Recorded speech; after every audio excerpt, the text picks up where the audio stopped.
태국도 결국 한국과 똑같은 상황에 닥치게 되었습니다. 한국 내 태국 불법 체류자 문제를 신경도 쓰지 않은 태국 총리는 현재 태국에 들어온 외국인들에게 충격적인 행동을 보였는데요. 도대체 어떤 사건이 있었던 걸까요? 안녕하세요. 저는 제리나라고 합니다. 하버드 국제정치학과 수업실에 들어서는 순간 벤자민 라이트 교수님은 이미 강단에 서 계셨고 그분의 날카로운 눈빛이 우리 학생들을 훑어보고 있었어요. 교수님이 칠판을 향해 돌아서시더니 또박또박 두 단어를 적으셨어요. 난민과 불법 체류자. 여러분, 오늘은 현대 국제 정치에서 가장 복잡하고 민감한 주제 중 하나를 다뤄보겠습니다. 난민과 불법 체류자. 이 두 용어의 차이를 정확히 아시나요? 먼저 난민부터 살펴보죠. 1951년 난민 협약에 따르면 난민은 인종, 종교, 국적, 정치적 의견 또는 특정 사회 집단 구성원 신분을 이유로 박해를 받을 우려가 있다는 합리적 근거가 있는 공포로 인해 국적국 밖에 있는 자로 정의됩니다. 즉, 피할 수 없는 위험과 박해를 피해 도망친 사람들이에요. 시리아 내전을 피해 유럽으로 향한 사람들, 미얀마 군정의 탄압을 피해 방글라데시로 간 로힝야족, 아프가니스탄 탈레반 정권을 피해 파키스탄으로 넘어간 사람들이 대표적인 난민들이죠. 이들에게는 국제법상 송환 금지 원칙이 적용됩니다. 한 남학생이 손을 들었어요. 교수님, 그럼 불법 체류자는 어떻게 다른 건가요? 좋은 질문입니다. 불법 체류자는 주로 경제적 기회를 찾아 자발적으로 이주한 사람들 중에서 비자 기간을 초과하거나 허가 없이 머무는 경우를 말해요. 물론 이들도 나름의 절박한 사정이 있겠지만 법적으로는 생명의 위험에서 벗어나려는 난민과는 구분되죠. 저는 궁금한 부분이 있어서 손을 들었어요. 교수님, 최근에 태국과 한국 사이의 문제에 대한 기사를 읽었어요. 태국에서 한국으로 가서 수십만 명이 불법 체류하고 있다는 내용이었는데 그들 대부분이 태국 여성들이라고 하더라고요. 이런 경우도 단순히 불법이라고만 봐야 하는 건가요? 교수님은 잠시 생각에 잠기시더니 고개를 끄덕이셨어요. 아주 시의적절한 질문이네요. 실제로 한국 법무부 통계에 따르면 2023년 기준 태국인 불법 체류자가 약 15만 명에 달했고 이 중 70% 이상이 여성이었습니다. 이들은 주로 관광비자로 입국해서 미용업, 마사지업, 유흥업, 식당업 등에 종사하며 체류 기간을 넘긴 경우가 많았어요. 하지만 여기서 중요한 건 동기와 상황의 차이예요. 이들은 생명의 위험을 피해서가 아니라 더 나은 경제적 기회를 찾아온 거죠. 물론 태국의 경제 상황이 어렵고 가족을 부양해야 하는 절박함이 있었을 거예요. 도덕적으로는 충분히 이해할 수 있는 선택이지만 법적으로는 불법 체류에 해당합니다. 교실 뒤쪽에서 다른 학생이 질문했어요. 그럼 다른 나라들은 이런 문제를 어떻게 처리하나요? 세계 각국의 사례를 보면 매우 다양해요. 독일의 경우 2015년 난민 위기 때 100만 명 이상의 난민을 받아들였지만 동시에 불법 체류자에 대해서는 강력한 송환 정책을 펼쳤죠. 미국은 트럼프 행정부 시절 제로 톨러런스 정책으로 불법 입국자를 강력히 단속했고 바이든 행정부에서는 좀 더 인도적 접근을 시도하고 있어요. 일본은 특히 흥미로운 사례인데 기능 실습생 제도를 통해 외국인 노동자를 받아들이지만 이들 중 상당수가 열악한 조건을 견디지 못하고 불법 체류자가 되는 경우가 많아요. 호주는 오프쇼어 처리 정책으로 난민 신청자들을 나우루, 파푸아뉴기니 등 제3국에서 심사받게 하는 강경책을 썼고요. 저는 열심히 받아 적으면서 또 다른 질문이 떠올랐어요. 교수님, 그럼 한국 정부는 태국인 불법 체류 문제를 어떻게 대응하고 있나요? 한국은 처음에는 비교적 관대한 편이었어요. 2000년대 초반부터 태국인들의 무비자 입국을 허용했거든요. 하지만 불법 체류자 수가 급증하면서 문제가 됐죠. 특히 2023년부터는 태국인에 대한 입국 심사를 대폭 강화했어요. 입국 목적, 숙박 예약 확인서, 경제력 증명 등을 까다롭게 검토하기 시작했고요. 교수님은 칠판에 연도별 통계를 그려가며 설명을 이어가셨어요. 더 심각한 건 외교적 파장이에요. 한국 정부는 수차례 태국 정부의 협력을 요청했지만 태국 측의 대응은 미온적이었습니다. 특히 패통탄 총리 집권 이후 이 문제에 대한 태국 정부의 관심은 더욱 줄어들었어요.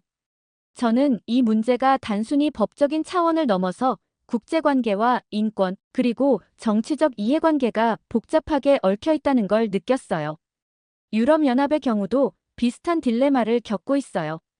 이탈리아, 그리스 같은 국경 국가들은 지중해를 건너온 난민들과 경제 이민자들을 구분하는 데 어려움을 겪고 있고, 독일, 프랑스 같은 부유한 국가들과 책임 분담을 놓고 갈등을 빚고 있죠. 교수님은 잠시 창밖을 바라보시더니 다시 우리를 향해 돌아서셨어요. 결국 이 모든 문제의 핵심은 정치적 의지예요. 난민이든 불법 체류자든 그들을 어떻게 대할 것인가는 각국 정부의 정치적 판단에 달려 있거든요.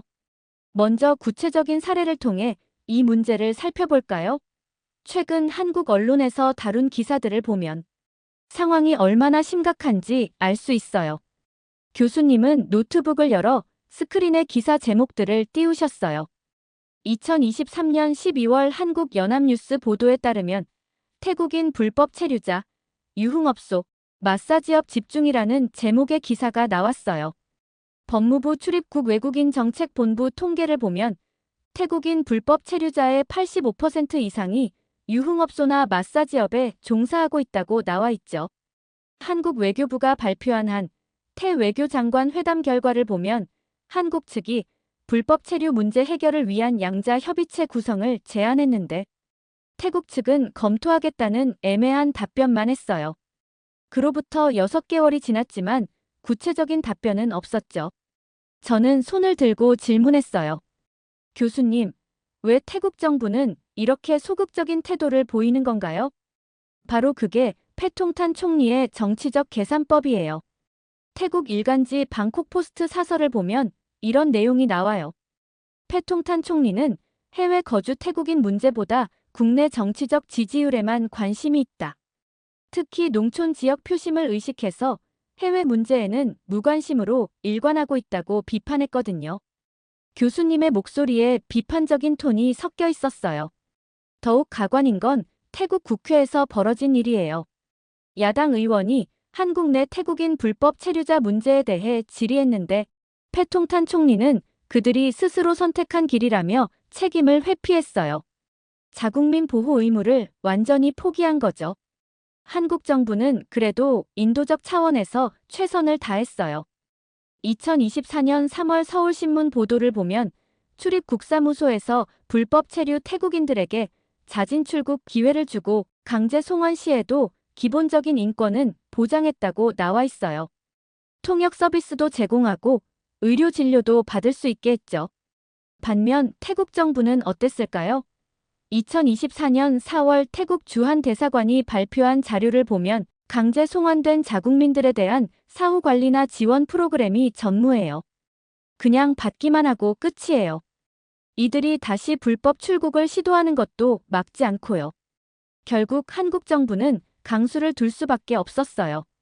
2024년 5월부터 태국인 입국 심사를 대폭 강화한 거죠. 조선일보 보도에 따르면 입국 심사 시간이 평균 30분에서 1시간 30분으로 늘어났고 서류 검증도 훨씬 까다로워졌어요. 패통탄 총리의 이런 무책임한 태도는 결국 양국 관계 전체를 망치고 있어요. 2024년 7월 한국관광공사 통계를 보면 태국인 관광객이 전년 대비 40% 감소했어요. 경제 협력도 위축되고 있고 문화 교류마저 줄어들고 있죠. 가장 문제인 건 패통탄 총리가 이런 상황을 인정조차 하지 않는다는 거예요. 태국 총리실 브리핑에서 한국과의 관계는 양호하다고 발언했거든요. 현실을 완전히 외면하고 있는 거죠. 그때 교실 뒤쪽에서 한 학생이 손을 들었어요. 교수님, 그럼 패통탄 총리는 다른 국가들과의 관계에서도 이런 문제를 보이고 있나요? 사실 패통탄 총리의 문제는 한국에만 국한된 게 아니에요. 특히 미얀마 난민 문제에서 그의 진짜 모습이 드러나거든요. 교수님이 노트북을 조작하자 갑자기 교실 스크린에 충격적인 영상이 나타났어요. 연기가 자욱하게 피어오르는 국경지대, 폭발음과 총소리가 들렸죠. 이 영상은 미얀마, 태국 국경의 모파수 지역에서 촬영된 겁니다. 카렌 민족해방군과 미얀마 정부군 간의 격전 현장이에요. 저는 숨을 죽이고 화면을 바라봤어요. 정말 전쟁터 같았거든요. BBC 보도에 따르면 카렌 민족해방군이 드론에 폭탄을 장착해서 미얀마 군사기지를 공격했어요. 굉음이 태국 땅까지 울려 퍼졌고 국경에서 불과 2km 떨어진 곳에서 실탄 교전이 벌어졌죠. 화면에서는 사람들이 강을 건너는 모습이 보였어요. 남녀노소 할 것 없이 모두가 필사적으로 달리고 있었죠. 로이터 통신 보도를 보면 200명이 넘는 미얀마 주민들이 폭격을 피해 매사히 강을 건너 태국으로 넘어왔어요. 이들은 대부분 여성과 어린이, 노인들이었죠. 저는 화면 속 한 여성에게 시선이 고정됐어요. 그녀는 어린아이를 품에 안고 뛰고 있었는데 얼굴에는 공포와 절망이 가득했거든요. CNN 기자가 이 여성과 인터뷰를 했는데 그녀의 말이 정말 가슴 아팠어요. 우린 군인도 테러리스트도 아니에요. 단지 살아있고 싶을 뿐이에요. 아이들이 폭탄 소리에 무서워해서 견딜 수가 없었어요 라고 하더라고요. 태국 군인들은 국경 방어에 나섰지만 국경 마을 주민들의 불안은 극에 달했어요. 알자지라 보도에 따르면 태국 측 마을 주민들도 대피를 시작했거든요. 포탄 파편이 태국 땅에 떨어질 위험성이 있었거든요. 여러분, 이들을 보세요. 이들이 바로 진짜 난민들이에요. 생명의 위험을 피해 국경을 넘은 사람들이죠. 아까 우리가 이야기했던 태국인 불법 체류자들과는 완전히 다른 상황이에요. 그런데 이때 패통탄 총리는 어떻게 대응했을까요? 태국 총리실 발표를 보면 정말 충격적이에요. 국가 안보가 우선이다. 무장 세력의 침투 가능성을 배제할 수 없다며 이들을 다시 송환하겠다고 발표했어요. 더 가관인 건 그 다음 발언이에요. 태국 국민의 안전이 최우선이며 외국인을 위한 자원을 쓸 여유가 없다고 했거든요. 국제법상 송환 금지 원칙을 완전히 무시한 거예요. 교수님의 목소리에 분노가 섞여 있었어요. 유엔 난민기구는 즉시 성명을 발표했어요.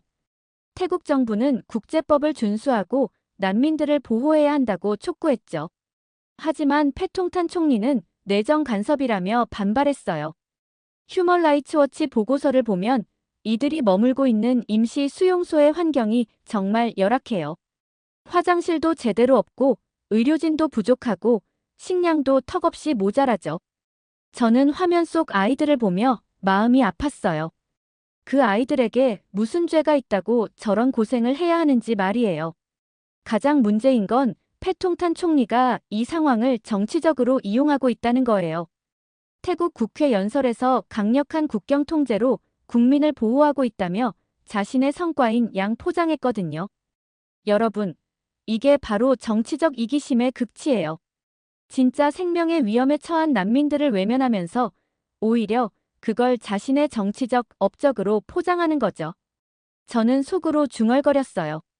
난민들, 그들은 정말 선택받지 못한 존재들인가. 태국인 불법 체류자들은 경제적 기회를 찾아 자발적으로 떠난 사람들이었지만 이 미얀마 난민들은 정말 살기 위해 어쩔 수 없이 도망친 사람들이었거든요. 그런데 이 난민 사태가 터진 후 태국 내 여론이 어떻게 돌아갔는지 보면 정말 충격적이에요. 태국의 주요 언론들이 연이어 국경 지역 불안을 보도하기 시작했거든요. 방콕 포스트 헤드라인을 보면 국경 위기, 태국 안보 위협이라고 나와 있고 더 네이션지는 미얀마 난민 유입으로 지역 불안 가중이라고 보도했어요. 언론들이 이 상황을 마치 태국에 큰 위협이 되는 것처럼 포장하기 시작한 거죠. 하지만 더 심각한 건 이 보도들 밑에 달린 댓글들이었어요. 태국 최대 포털 사이트 판팁의 댓글들을 보면 혐오와 냉소로 가득 차 있었거든요. 교수님은 몇 개의 댓글을 번역해서 읽어주셨어요. 왜 우리나라가 그 난민들을 받아야 하나? 우리 세금으로 먹여 살리라고. 우리도 먹고 살기 힘든데 외국인들까지 챙겨야 하나? 미얀마 사람들이 와서 일자리 뺏어가면 어떡하지? 이런 식의 댓글들이 수천 개씩 달렸어요. 트위터, 페이스북 같은 SNS는 더 심했어요. 가짜 뉴스들이 돌아다니기 시작했거든요. 미얀마 난민들이 태국 여성들을 성추행했다. 난민촌에서 마약이 발견됐다. 이런 확인되지 않은 정보들이 퍼져나갔어요. 교수님의 표정이 점점 어두워졌어요. 패통탄 총리는 이런 여론의 변화를 재빨리 포착했어요. 그때 그녀의 발언을 직접 들어보죠. 국가 안보가 최우선입니다. 무장 세력의 침투 가능성을 배제할 수 없습니다. 태국 국민의 안전을 위해서라면 어떤 희생도 감수하겠습니다. 국경을 넘은 자들은 신속히 본국으로 송환될 것입니다. 더 가관인 건 그 다음 발언이에요. 태국은 법치국가입니다. 불법적으로 국경을 넘은 자들에게는 법적 조치를 취할 것입니다. 인도주의적 지원은 태국 국민이 우선입니다. 교수님, 저는 정말 이해가 안 가요. 패통탄 총리는 한국에 있는 태국인 불법 체류자들에 대해서는 아무런 조치도 하지 않았잖아요. 그때는 외국에서 더 나은 삶을 살아보려는 자국민들이었는데 완전히 외면했잖아요. 그런데 지금은 정말 생명의 위험에서 도망쳐온 외국인들을 이렇게 냉혹하게 대하는 거예요. 왜 기준이 이렇게 다른 건가요? 미얀마 난민들은 정말 죽을 수도 있는 상황에서 도망쳐온 거예요. 어느 쪽이 더 도움이 필요한지는 명백한데 왜 패통탄 총리는 정반대로 행동하는 거죠? 제리나 씨가 지적한 게 바로 핵심이에요. 그게 바로 정치적 이기심의 실체거든요.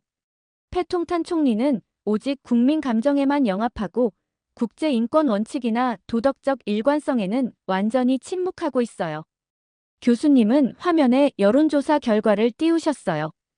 2024년 5월 태국 라자브핫대학교에서 실시한 여론조사를 보면 태국 국민의 68%가 패통탄 총리의 난민 정책을 지지한다고 나왔어요. 결국 그의 정치적 계산이 맞아떨어진 거죠. 하지만 이게 과연 옳은 일일까요? 저는 손을 들고 또 다른 질문을 했어요. 교수님, 그럼 태국 국민들은 자국민이 다른 나라에서 불법 체류할 때는 어떤 반응을 보였나요? 바로 그 점이 태국 사회의 이중성을 보여주는 대목이에요. 한국에서 태국인 불법 체류자 단속이 강화됐을 때 태국 국민들의 반응을 보면 정말 모순적이거든요. 화면에 태국 SNS 게시물들이 나타났어요. 2024년 한국이 태국인 입국 심사를 강화했을 때 태국 페이스북과 트위터에는 한국 정부를 비판하는 글들이 쏟아졌어요. 한국이 우리 국민들을 차별한다. 인권을 무시하는 한국 정부라는 식의 댓글들이 수만 개씩 달렸죠. 더 심각한 건 한국 상품 불매 운동까지 벌어졌다는 거예요. 태국 시민단체들이 한국 보이콧 운동을 시작했거든요. 삼성, LG 제품 불매는 물론이고 한국 드라마나 K-팝 콘서트 거부 운동까지 벌어졌어요. 방콕 시내 한국 기업 매장 앞에서 태국인 인권 보장하라, 차별 정책 철회하라는 피켓을 들고 시위를 했어요. 그런데 정작 그들은 미얀마 난민들의 인권에 대해서는 완전히 무관심했거든요. 태국 온라인 커뮤니티를 보면 더 심각해요. 한국은 태국인을 무시한다. 우리도 살기 위해 간 건데 왜 범죄자 취급하느냐는 글들이 올라왔는데 바로 그 밑에는 미얀마 난민들은 우리나라에 오면 안 된다는 댓글이 달려 있어요. 결국 태국 국민들도 패통탄 총리와 마찬가지로 이기적인 이중잣대를 가지고 있는 거예요. 자국민이 피해를 당하면 인권을 외치지만 외국인이 도움을 요청하면 국익을 앞세우는 거죠. 그런데 정말 뜻밖의 전개가 있었어요. 미얀마 군정에서 공식 성명을 발표한 거예요. 화면에 미얀마 군정 대변인의 기자회견 영상이 나왔어요. 미얀마 군정 공식 대변인이 태국 정부를 직접 비판했어요. 당신들은 우리 국민들을 인도적으로 돌보지도 않으면서 과거 당신들 국민이 한국에 가서 불법 체류자로 살던 일은 잊었습니까? 그들도 우리 난민들처럼 절박한 선택을 한 사람들 아니었습니까? 라고 말했거든요. 이 발언은 국제사회에 정말 큰 반향을 일으켰어요.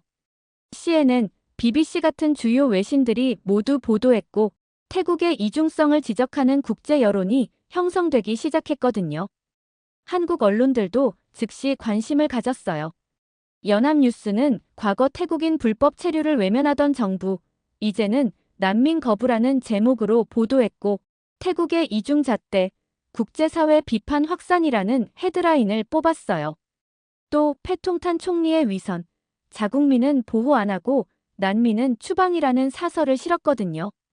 국제사회에서 태국의 신뢰도가 급격히 떨어지기 시작한 거죠. 그런데 교수님이 다음에 보여준 영상은 더 충격적이었어요. 태국 국회에서 야당이 패통탄 총리를 강하게 공격했어요. 야당 대표가 연단에서 이렇게 외쳤거든요. 우리가 한국과의 외교 관계를 잃은 것도 이번 난민 정책으로 국제사회의 신뢰를 잃은 것도 모두 총리의 자기 중심적이고 일관성 없는 정치 때문입니다. 총리는 자국민이 해외에서 고생할 때는 외면하고 외국인이 우리에게 도움을 요청할 때는 냉혹하게 거부합니다. 총리는 국제법도 무시하고 인도주의도 무시하면서 오직 여론에만 영합하고 있습니다. 이런 지도자 때문에 태국이 국제사회에서 고립되고 있습니다. 하지만 패통탄 총리는 여전히 자신의 정책이 옳다고 주장했어요. 국민의 안전이 최우선이며 외국의 비판에 흔들리지 않겠다고 답변했거든요. 저는 정말 답답했어요. 이런 완고한 태도가 결국 태국을 더 어려운 상황으로 몰고 갈 텐데 말이에요. 결국 유럽연합이 태국에 대한 인권 제재를 검토한다고 발표했어요. 미얀마 난민 강제 송환이 국제법 위반이라는 이유였죠. 패통탄 총리의 정치적 계산이 오히려 태국의 국익을 해치게 된 거예요. 교수님은 천천히 칠판을 향해 돌아서시더니 큰 글씨로 국가의 정의라는 단어를 적으셨어요.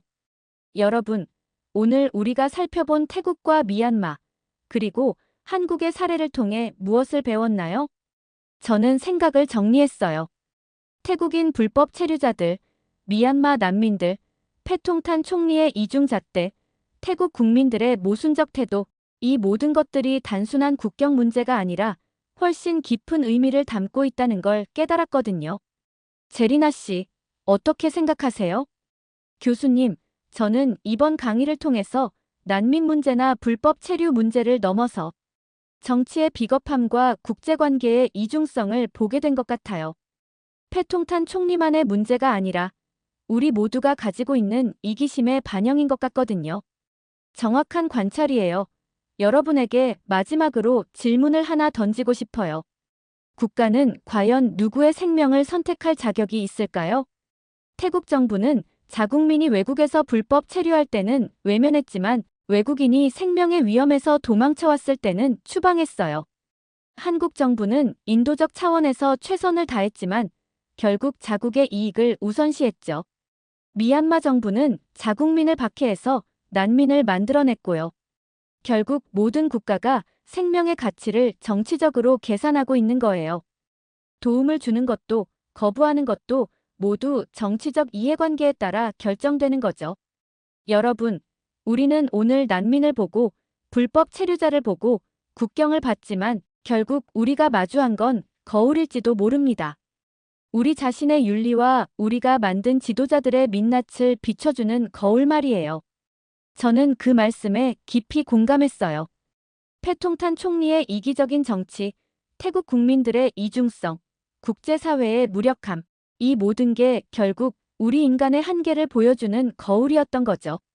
태국은 지금 국제사회에서 고립되고 있어요. 한국과의 관계는 악화됐고 유럽연합의 제재 위협을 받고 있죠.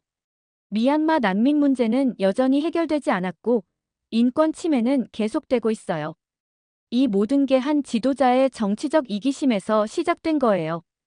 패통탄 총리 같은 지도자를 선택한 건 결국 태국 국민들이에요.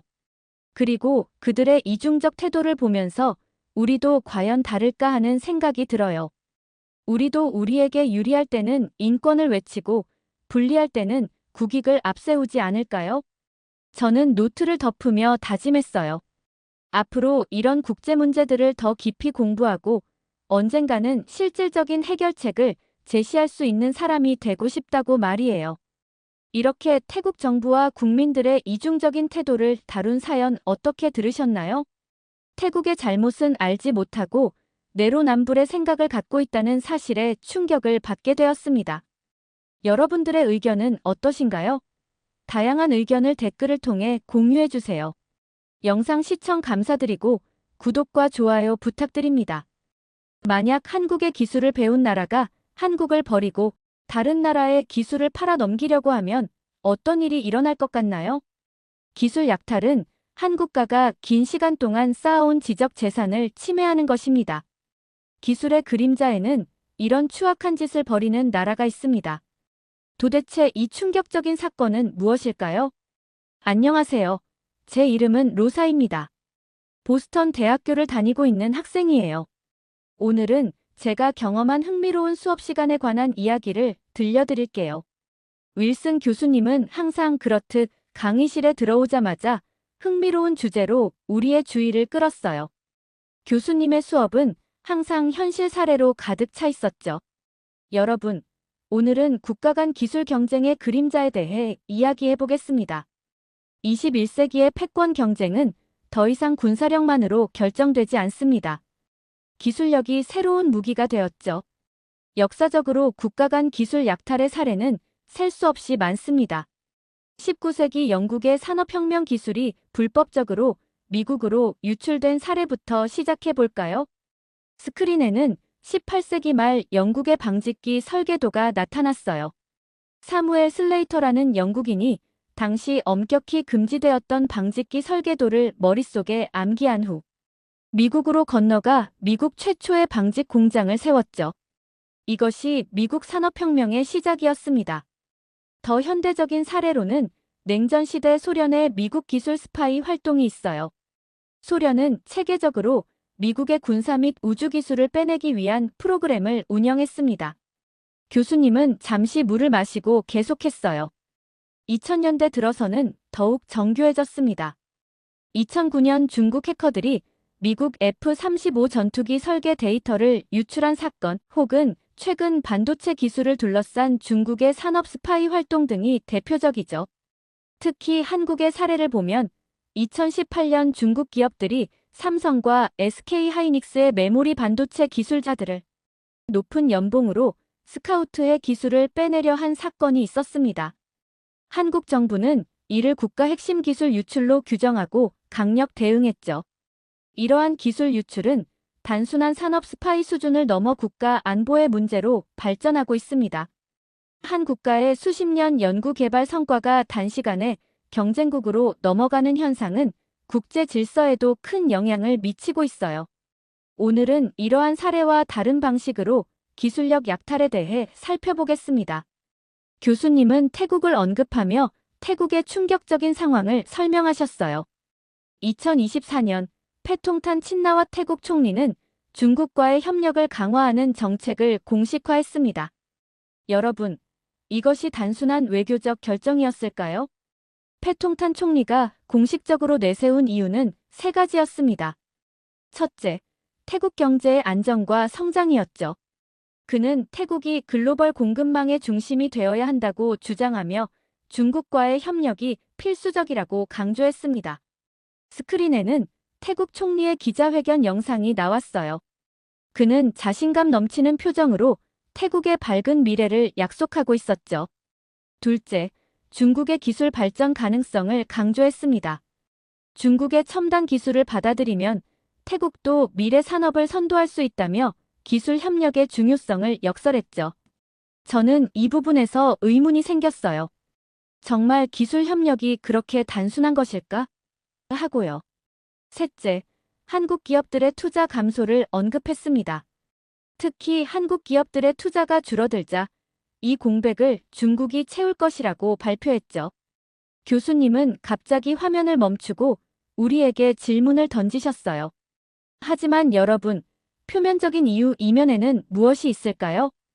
교실이 잠시 조용해졌어요. 저는 조심스럽게 손을 들었죠. 중국의 경제적 압력과 정치적 영향력이 작용했을 수 있습니다. 교수님은 미소를 지으며 고개를 끄덕이셨어요. 로사의 의견이 매우 날카롭네요. 실제로 태국과 중국의 긴밀한 관계 속에서 중국의 압력과 경제적 이익이 작용하고 있었습니다. 이러한 배경 속에서 중국 기업들이 태국으로 몰려오기 시작했죠.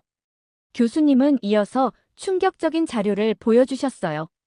더 흥미로운 사실은 태국 총리실 내부 회의에서 중국이 기술 협력 명목으로 태국 시장을 장악할 것이라는 분석이 나왔으나 패통탄 총리는 이를 무시했다는 점입니다.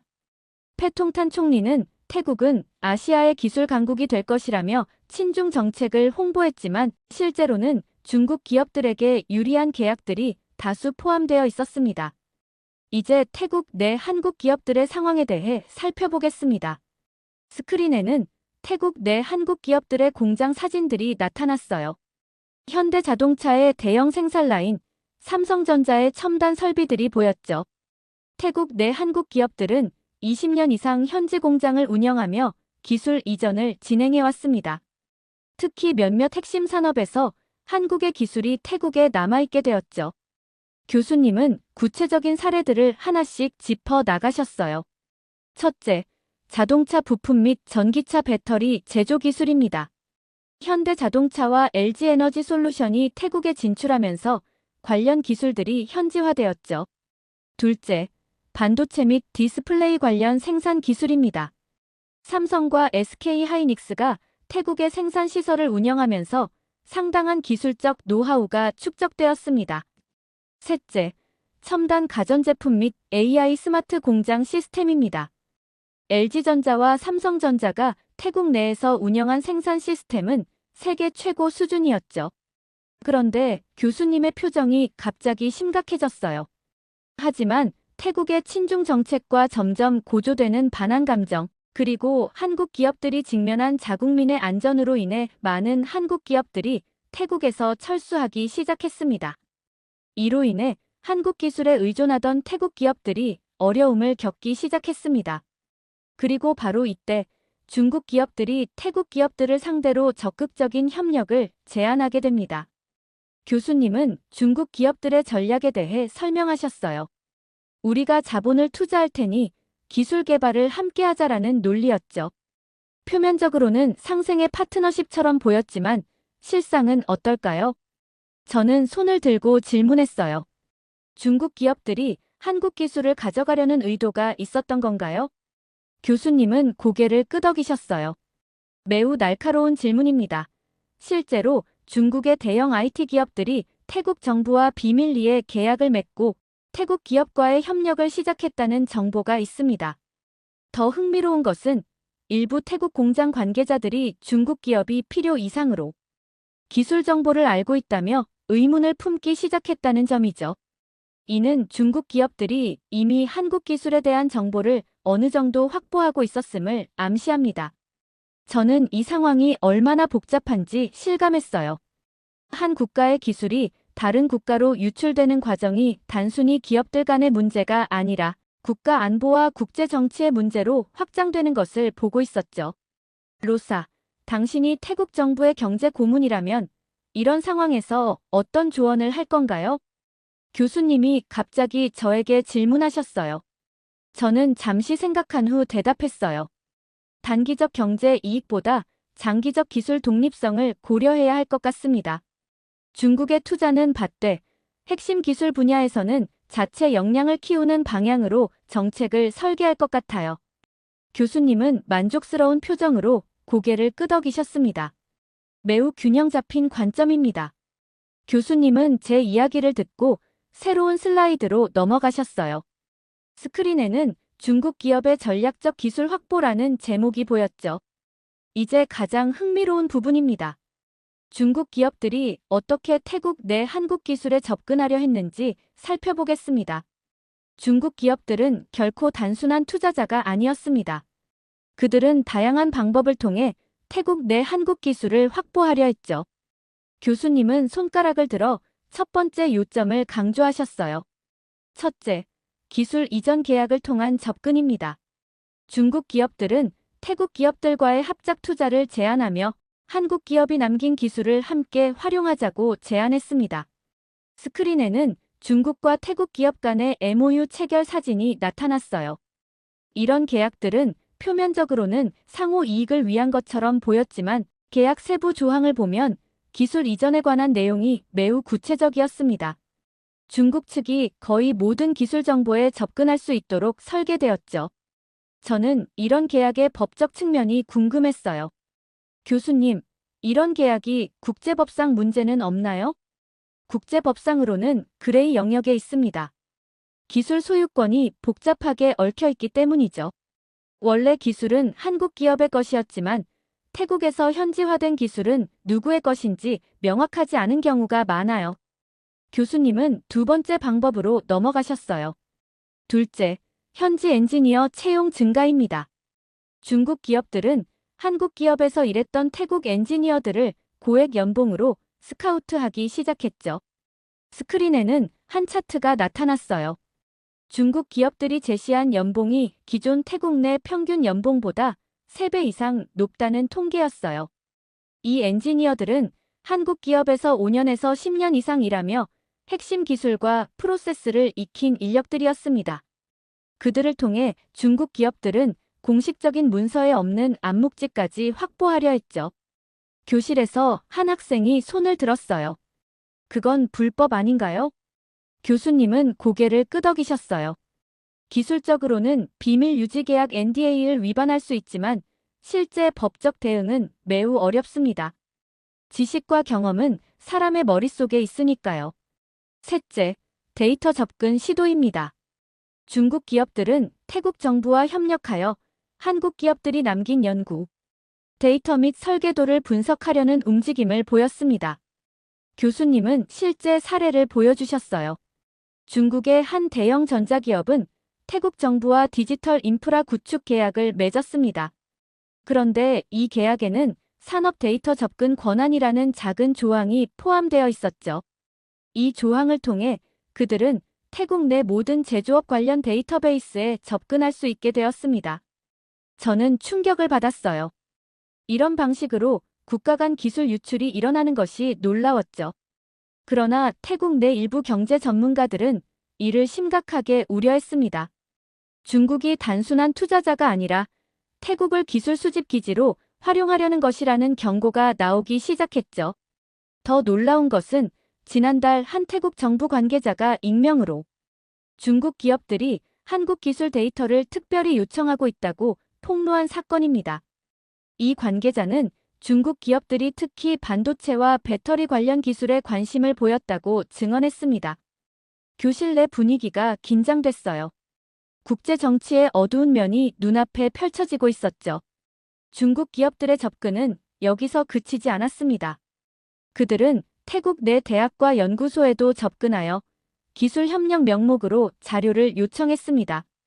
특히 최근 태국의 주요 공과대학에 대한 중국의 연구 기금이 500% 증가했죠. 저는 메모를 하면서 교수님께 질문했어요. 미국이나 한국은 이런 상황을 어떻게 보고 있나요? 미국은 이미 동남아시아에서의 중국의 기술 확보 시도를 경계하고 있습니다. 한국의 경우 자국 기술의 우회적 유출에 대해 심각한 우려를 표명하고 있지만 직접적인 대응은 제한적입니다. 교수님은 다음 슬라이드로 넘어가셨어요. 이번에는 태국 내부의 저항 세력에 대해 알아보겠습니다. 태국 내에서도 중국의 접근을 경계하는 세력이 존재했습니다. 그들은 주로 학계, 일부 산업계 인사들, 그리고 기술 전문가들이었죠. 교수님은 그들의 주장을 하나씩 설명하셨어요. 첫째, 태국 기업의 독립성이 사라질 것이라는 우려였습니다. 중국 기업들과 협력하면 태국이 기술 종속 상태가 될 것이라는 경고가 나왔죠. 스크린에는 태국의 유명한 경제학자의 인터뷰 영상이 나왔어요. 우리는 단기적 이익을 위해 장기적 미래를 포기하고 있습니다. 중국에 기술적으로 종속되면 태국의 미래 세대는 선택권을 잃게 될 것입니다. 둘째, 기술 유출은 곧 산업 경쟁력 상실이라는 분석이었습니다. 태국이 단순 조립기지로 전락할 위험이 있다는 경고였죠. 교수님은 한 차트를 보여주셨어요. 이것은 다른 나라들이 중국에 기술을 넘긴 후의 산업 구조 변화를 보여줍니다. 보시다시피 대부분의 국가들은 고부가가치 산업에서 저부가가치 산업으로 이동했죠. 저는 정말 흥미롭다고 생각했어요. 교수님, 한국도 과거에 비슷한 위험에 처했던 적이 있나요? 1990년대 한국도 중국으로의 기술 유출 위험에 직면했지만 핵심 기술은 보호하면서 생산기지만 이전하는 전략을 택했죠. 지금 태국의 상황은 그보다 더 위험합니다. 셋째, 한국, 미국, 일본과의 관계 악화 우려였습니다. 태국이 한국과 일본이 남긴 기술을 중국에 넘기면 향후 서방 국가들의 투자가 완전히 끊길 수 있다는 경고였죠. 교수님은 미국 무역대표부의 성명서를 보여주셨어요. 그곳에는 지적재산권 침해에 대한 태국 정부의 조치가 미흡할 경우 무역관계를 재검토할 것이라는 내용이 담겨 있었습니다. 그러나 친중 성향의 태국 정부는 이러한 경고를 무시하고 중국과의 협력을 더욱 강화하려 했습니다. 패통탄 총리는 이러한 우려를 서방의 압력이라 치부했죠. 교수님은 이어서 충격적인 사례를 공유하셨어요. 태국의 한 대기업 임원이 중국과의 기술 협력이 위험하다며 내부 고발을 시도했습니다. 그는 자사의 배터리 기술이 중국으로 유출되고 있다는 증거를 언론에 제보했죠. 하지만 정부는 이를 무시했고 결국 그는 직위에서 물러나게 되었습니다. 교실 내에서 작은 탄식이 들렸어요. 이런 상황이 실제로 일어나고 있다는 사실이 충격적이었죠. 더 흥미로운 것은 태국 내 일부 엔지니어들이 중국 기업의 접근 방식에 불만을 품고 해외로 이주하는 움직임을 보이기 시작했다는 점입니다. 특히 싱가포르, 베트남으로 이주하는 엔지니어들이 증가했습니다. 저는 손을 들고 질문했어요. 이런 상황에서 국제사회는 어떤 대응을 할 수 있을까요? 교수님은 잠시 생각하시더니 대답하셨어요. 국제무역규범과 지적재산권 보호체계를 통한 압력이 가능하지만 결국은 태국 내부의 인식 변화가 가장 중요합니다. 지금 우리가 목격하고 있는 것은 일종의 침묵의 저항이라고 볼 수 있죠. 이제 태국 대기업들의 상황을 살펴보겠습니다. 이들은 정부의 친중 정책과 자체 생존 사이에서 어려운 결정을 내려야 했습니다. 스크린에는 태국의 주요 대기업 로고들이 나타났어요. 자동차 부품 제조사, 전자기기 회사, 에너지 기업 등 다양한 산업군이 보였죠. 태국의 대표적인 대기업들은 중국과의 협력에 대한 딜레마에 빠졌습니다. 한편으로는 중국의 투자를 받으면 성장 기회를 얻는다는 유혹이 있었죠. 교수님은 차트를 보여주셨어요. 중국과 협력한 일부 동남아 기업들의 단기적 성장률을 보여주는 그래프였어요. 반면 기술을 넘겨주면 장기적으로 태국 산업은 독립성을 잃게 된다는 우려도 컸습니다. 이는 단순한 걱정이 아니라 여러 사례를 통해 검증된 패턴입니다. 저는 궁금증이 생겼어요. 교수님, 그렇다면 태국 기업들은 실제로 어떤 선택을 했나요? 교수님은 미소를 지으셨어요. 태국 기업들의 반응은 크게 세 가지로 나뉘었습니다. 교수님은 세 가지 유형을 설명하셨어요. 첫째, 중국의 제안을 받아들이고 전면적인 기술 협력을 추진한 기업들이 있었습니다. 주로 정부와 가까운 대기업들이었죠. 둘째, 표면적으로는 협력하는 척하면서 핵심 기술은 공유하지 않는 전략을 택한 기업들이 있었습니다. 이들은 위험을 관리하면서 중국 투자의 이점을 누리려 했죠. 셋째, 가장 흥미로운 그룹인데 일부 태국 기업들은 미국, 유럽, 일본과의 협력으로 방향을 틀었습니다. 중국 의존도를 낮추기 위한 전략적 선택이었죠. 그런데 교수님의 표정이 갑자기 심각해졌어요. 그러나 태국 정부는 이러한 움직임을 적극적으로 막으려 했습니다. 특히 서방 국가와의 협력 시도를 견제했죠. 교수님은 실제 사례를 보여주셨어요. 2024년 8월 태국 자동차 부품 회사인 타이 오토 컴포넌츠가 중국과의 협력을 거부하고 일본 기업과 기술 파트너십을 맺으려 했습니다. 그러자 태국 정부는 갑자기 이 회사에 대한 세무조사를 시작했고 여러 행정적 제재를 가했습니다. 이것은 명백한 압력이었죠. 교실 내에서는 작은 수군거림이 들렸어요. 학생들은 이러한 정부의 개입에 놀란 듯했죠. 더 놀라운 것은 일부 태국 기업들이 정부의 압력을 피하기 위해 싱가포르나 베트남으로 연구시설을 옮기는 움직임을 보였다는 점입니다. 예를 들어 태국의 전자부품 제조사 디지털타이는 핵심 R&D 센터를 싱가포르로 이전할 계획이라고 합니다. 이러한 기업들의 이주는 태국 경제에 심각한 두뇌 유출 문제를 일으키고 있습니다. 고급 기술 인력들이 국가를 떠나는 현상이 가속화되고 있죠. 태국이 직면한 두 가지 가능한 미래죠. 하나는 중국에 기술적으로 종속되는 길이고 다른 하나는 균형 있는 접근을 통해 기술 주권을 지키는 길입니다. 저는 필기를 하면서 이 사례 연구가 얼마나 국제관계의 복잡성을 잘 보여주는지 생각했어요. 단순한 기술 이전이 아닌 국가 간 패권 경쟁의 축소판을 보는 것 같았죠. 이제 우리 수업의 마지막 부분입니다. 태국이 직면한 미래의 가능성에 대해 살펴보겠습니다. 스크린에는 갈림길을 보여주는 이미지가 나타났어요. 두 개의 다른 길이 있었죠. 이제 태국 경제는 두 갈래 길에 서 있습니다. 첫 번째 길은 중국과의 협력을 강화하고 기술 개발을 함께하는 것입니다. 교수님은 이 선택의 결과를 분석해 주셨어요. 단기적으로는 중국의 투자로 경제 성장을 이룰 수 있겠지만 장기적으로는 태국의 독자적인 기술 발전이 어려워지고 중국 의존도가 심화될 가능성이 큽니다. 역사적으로 보면 기술적 종속은 결국 경제적 종속으로 이어지는 경우가 많았죠. 교수님은 몇몇 역사적 사례들을 보여주셨어요. 라틴 아메리카 국가들이 미국 기업에 종속되었던 사례, 아프리카 국가들이 구식민지 국가들에 종속되었던 사례 등이 있었죠. 두 번째 길은 중국의 기술 접근을 막고 독자적인 산업 정책을 펼치는 것입니다. 교수님은 이 방향의 장단점도 설명해 주셨어요. 이 경우 태국은 기술 주권을 지킬 수 있지만 중국의 경제 보복과 정부의 반대가 큰 장애물이 될 것입니다. 특히 현 정부의 친중 성향을 고려할 때 이 길은 상당한 정치적 용기가 필요한 선택이죠. 태국 내 일부 경제학자들은 매우 뚜렷한 경고를 내놓고 있습니다. 지금 중국의 기술을 넘기면 태국은 결국 제조기지 역할만 하게 될 것이라는 분석이죠. 교수님은 화면에 태국 경제학자들의 연구 결과를 보여주셨어요. 그들의 예측에 따르면 현재 추세가 계속된다면 5년 내에 태국의 핵심 기술 산업 대부분이 중국 기업에 종속될 수 있다는 내용이었죠.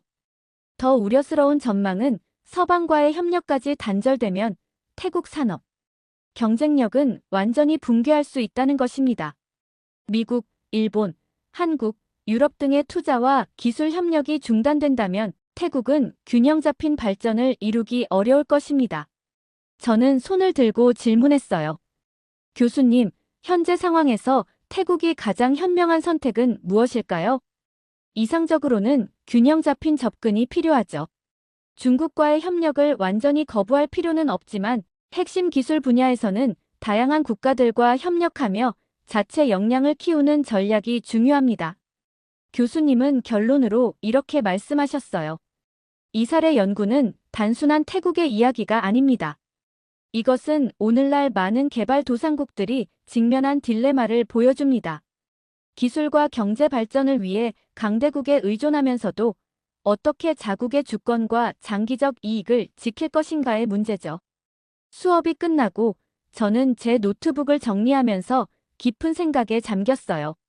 오늘 배운 내용은 제 논문의 완벽한 사례가 될 것 같았죠. 하지만 그것보다 더 중요한 것은 국제관계에서 기술의 역할과 국가 간 경쟁의 복잡성을 더 깊이 이해하게 되었다는 점이었어요. 강의실을 나서며 저는 다음 주 수업에서는 어떤 사례를 다룰지 기대가 되었습니다. 윌슨 교수님의 국제정치경제학 수업은 항상 현실 세계의 복잡한 문제들을 명확하게 보여주었으니까요. 그리고 저는 이 태국의 사례를 통해 한 가지 중요한 교훈을 얻었어요. 국제관계에서는 단기적 이익과 장기적 발전 사이의 균형을 찾는 것이 얼마나 중요한지, 그리고 기술 주권이 국가의 미래를 결정하는데 얼마나 중요한 역할을 하는지 말이에요. 이렇게 한국의 기술력을 태국을 이용해 약탈해가려는 중국의 사연 어떻게 들으셨나요? 한국의 기업들이 개발도상국에게 기술 이전까지 하면서 경제 성장에 도움을 주었는데 태국의 잘못된 선택으로 인해 이러한 위기까지 온다는 사실에 소름이 끼쳤습니다. 여러분들의 의견은 어떠신가요? 다양한 의견을 댓글을 통해 공유해주세요. 긴 영상 시청해주셔서 감사드리고 영상 재미있으셨다면 구독과 좋아요 부탁드립니다.